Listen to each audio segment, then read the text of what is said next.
Hola a todos, bienvenidos a una nueva edición de Diálogos en Proximidad, el canal de entrevistas de Asedas.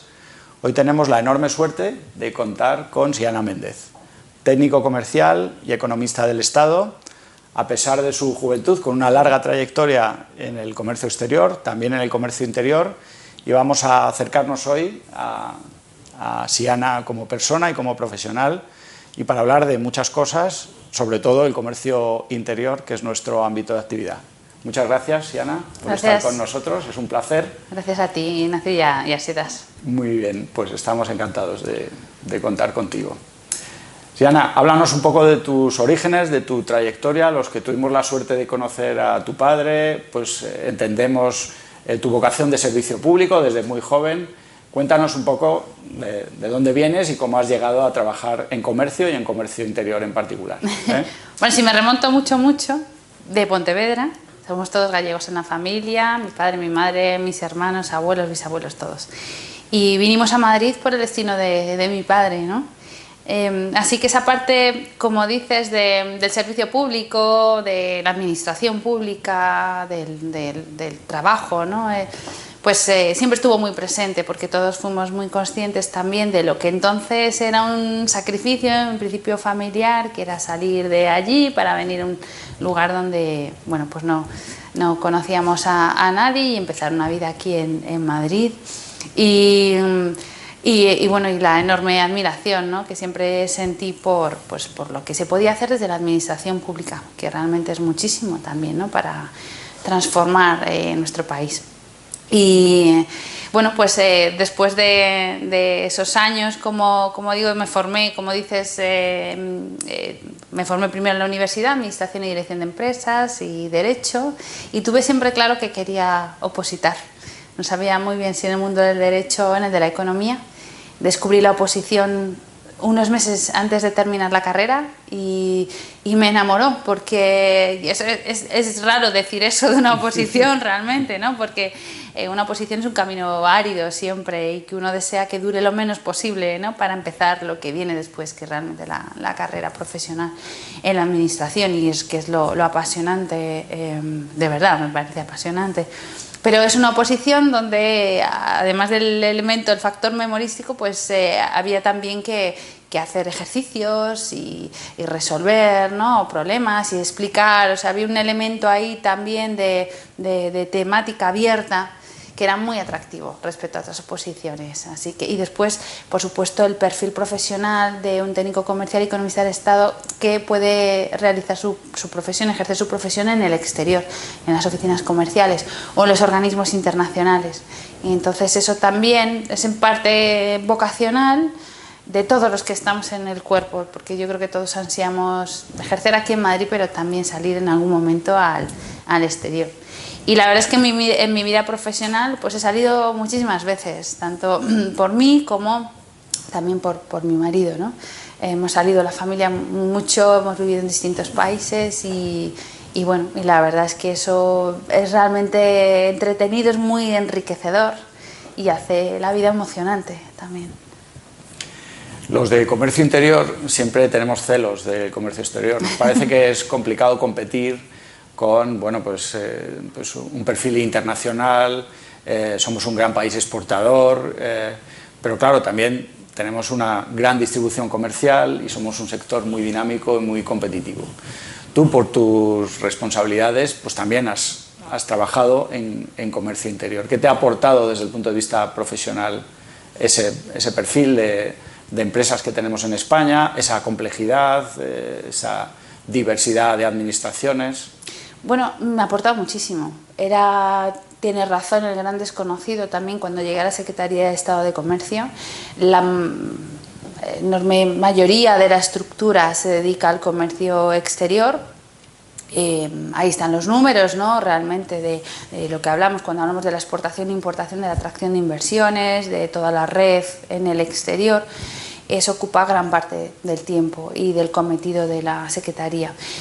Y por tanto, cuando llegué y entré ya en contacto con lo que es el comercio interior y en concreto con el sector, pues todo fue aprender, la verdad, todo fue enriquecedor también y Y yo siempre he dicho desde el principio, después desde la pandemia ya lo confirmé y lo he ratificado muchas veces, que tengo un sector que es un lujo. O sea, yo me siento muy privilegiada porque en todos estos años realmente he tenido un sector con el que hablamos el mismo lenguaje. Creo que eso no sucede siempre así, pero con el sector de la distribución, desde la administración, somos capaces de hablar el mismo lenguaje, ¿no? Y aprender a conocerlo como un sector específico, como un sector que no podemos dar por hecho, como un sector que hay que cuidar.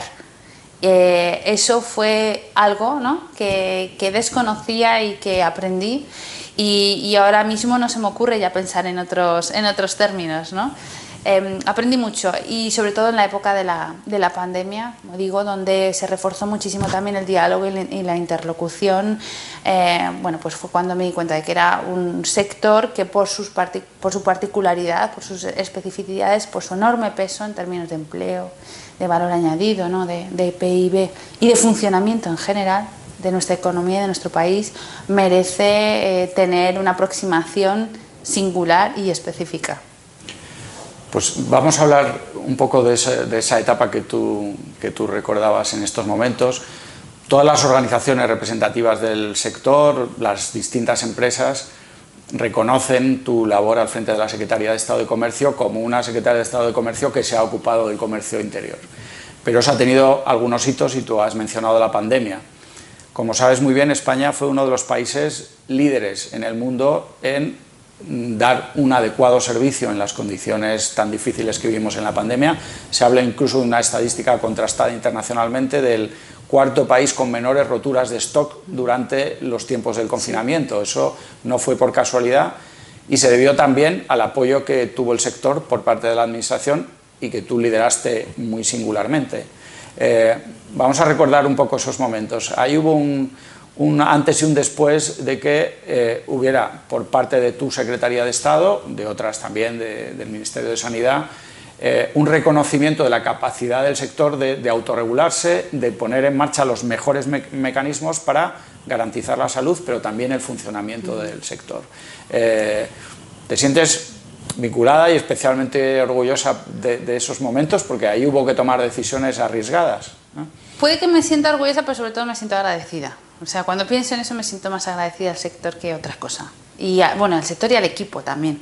Porque, claro, una situación sin precedentes y a la vez parecía... La prioridad era procurar el abastecimiento, pero la prioridad era a su vez que no hubiera más contagios.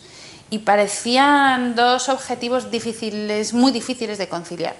Yo la verdad es que reconozco que al principio de todos, cuando pensamos en cuando salió aquel primer Real Decreto y había que cerrar y regular cómo se cerraban ciertos comercios, en el caso de la distribución y de los alimentos, pues estaba claro que tenían que permanecer abiertos. Pero todo eso también fue un debate, ¿no? Y en qué condiciones, y de qué tamaño, y en condiciones sanitarias también, y de horario y todo.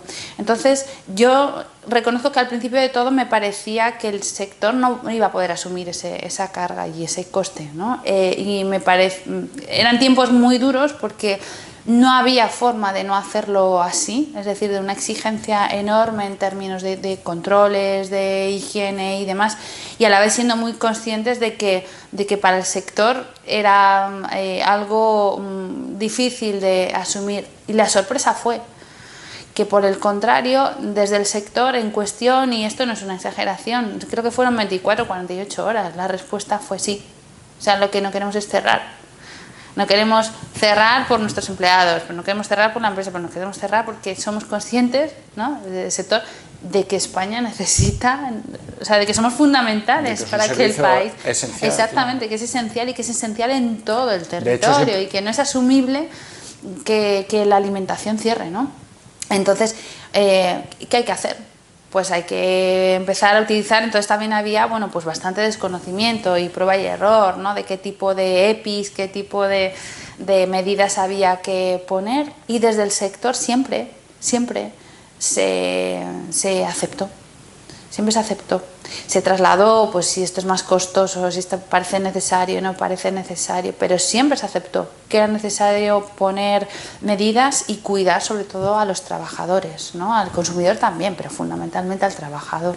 Y yo quiero recordar no solo el buen desempeño en términos de abastecimiento de la distribución en España, que eso, bueno, no debería sorprendernos porque es evidente que tenemos un sector de la distribución en España que es algo valiosísimo, sino también en términos de contagio dentro de los propios trabajadores, ¿no? Del sector de la distribución, que en comparación con otros sectores pues fue algo bastante contenido. O sea, que es evidente que las medidas se pusieron en marcha y que los trabajadores y los empresarios las acataron. Bueno, y los contagios no se producían en los supermercados, sino en otros centros de trabajo y en otros lugares de esparcimiento y de ocio, ¿no? Como pudimos ver también durante la pandemia, pero no en la alimentación. O sea que yo estoy sobre todo muy orgullosa del sector, ¿no? Y agradecida, porque creo que fue fundamental.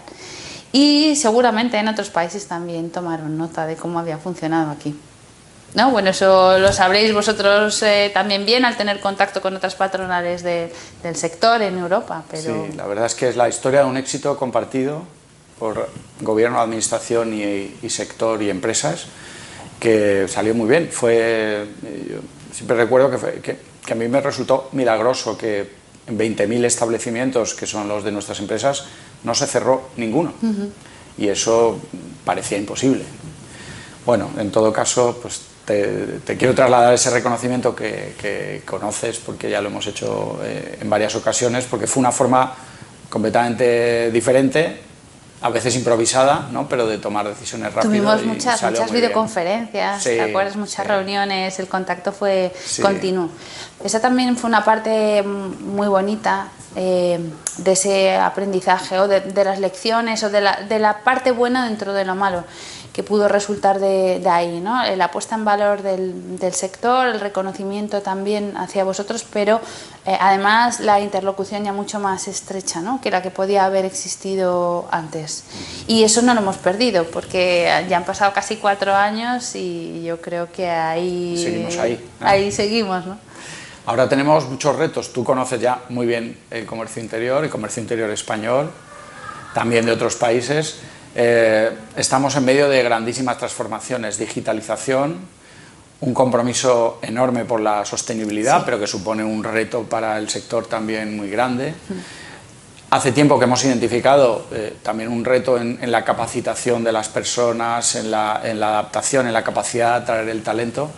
¿Cómo ves al sector y cómo ves al sector español, ahora que lo conoces muy bien, y sus empresas, para afrontar esos retos que no son tan urgentes como el que vivimos en 2020, pero que ahora parecen muy importantes, ¿no? Bueno, yo creo que veo al sector, y también lo he visto transformarse.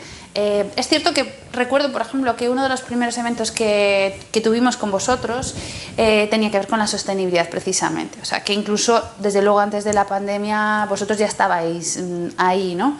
Pero después eso también se ha acelerado mucho, porque ha crecido mucho la regulación, fundamentalmente desde Europa, ¿no? Pero la regulación en términos de cargas sobre el sector para una consecución de objetivos, ¿no? De desarrollo sostenible, en términos en fin, los plásticos, la venta a granel y otras cuestiones, muchísimas cuestiones que tienen que ver con la sostenibilidad y que, bueno, donde vosotros estáis, digamos, como responsables y como actores también del cambio. Pues ese es uno de los grandes retos, y yo diría que he visto al sector cambiar hacia una sensibilización ya muy generalizada, ¿no? También una concienciación de la relevancia que puede tener el sector para llegar hasta ahí. Es decir, a nadie se le escapa ya en vuestro sector que efectivamente cada contribución de la distribución tiene un impacto al final muy grande. Pero bueno, de nuestro lado también de la administración es evidente y es muy importante que tengamos en cuenta la carga que supone cómo esto puede afectar al beneficio de las empresas, cómo puede afectar también al empleo y al mantenimiento del empleo, cómo puede afectar al coste final para el consumidor, ¿no? Todos estos son elementos que hay que tener en cuenta. Y después, bueno, yo creo que uno de los grandes retos que también se han acelerado, la digitalización está plenamente también integrada en lo que es la modernización del sector, es un elemento de competitividad que ahora se usa mucho, que hemos llegado a entender que es compatible con el comercio también de proximidad, ¿no? En lo que llamamos la omnicanalidad, y aprender eso, también llegar hasta ahí, pues yo creo que lo hemos hecho juntos, administración pública y sector. Así que veo que realmente el sector español, sobre todo en relación con otros países, ha logrado mantener aquellos factores de atractivo y de competitividad que son tradicionales, ¿no? En la proximidad, el consumidor español sigue prefiriendo ese modelo, ¿no? de comercio, y después se ha ido sumando también a los desafíos que son de futuro, bueno, que ya prácticamente son de presente, ¿no? Como la sostenibilidad y la digitalización. Y hay un reto que a mí me preocupa especialmente, que es el que tiene que ver con, con el talento y el relevo generacional, porque creo que son dos cuestiones que no se pueden escindir, ¿no? Y eso es porque es complicado, es decir, tenemos que encontrar también la manera de que la creación de empleo y el relevo generacional y el emprendimiento en el sector sea algo atractivo también para los jóvenes, ¿no? Que reclame una formación específica, que tenga valor en el mercado, que tenga valor para un joven que decida hacerse cargo del negocio familiar, pero que después pueda pensar en cambiar, ¿no? De horizontes, y esa trayectoria en el sector del comercio tenga un valor en el mercado, ¿no? Que sea algo reconocido. Eso creo que es uno de los elementos que entre todos tenemos que trabajar también, porque parte del futuro del sector va a depender también de eso, ¿no? Parte de la supervivencia. Pues vamos a incidir en eso. ¿Qué crees que tenemos que hacer mejor? Siempre nos quejamos como sector de nuestra falta de consideración social, del desconocimiento, de cómo en muchos debates pues parecemos, digamos, el malo de la película o aquel que la sociedad valora como el que aporta menos. Siempre se discute la posición, ¿no? Claro, eso en parte se debe a lo que hemos hecho o lo que no hemos hecho. ¿Qué crees que tenemos que hacer mirando al futuro? Bueno, creo que los datos demuestran que esa percepción no es cierta, pero entiendo esa percepción, porque yo misma también desde la administración pública, pues al final me he puesto en vuestra piel, sí, a ¿no? ti te tocaba también, ¿no? Por supuesto, defender al sector y decir, sobre todo, y rebatir, como habéis hecho vosotros, no lo deis por garantizado. Es un sector que funciona tan bien que permite que la economía española funcione bien.